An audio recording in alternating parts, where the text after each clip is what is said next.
الصلح في قضايا الضرب.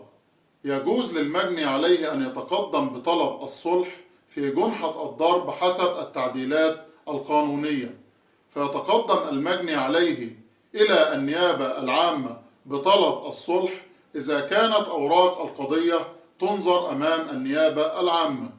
أما إذا أحالت النيابة العامة جنحة الضرب إلى المحكمة، ففي هذه الحالة يتقدم المجني عليه بطلب الصلح إلى قاضي المحكمة. أما إذا أصدرت المحكمة حكما نهائيا على المتهم في جنحة الضرب بعقوبة الحبس، ففي هذه الحالة يتقدم المجني عليه إلى السيد المستشار المحامي العام بطلب الصلح. هذا إذا كانت الإصابة الناتجة عن جنحة الضرب تتطلب علاجا أقل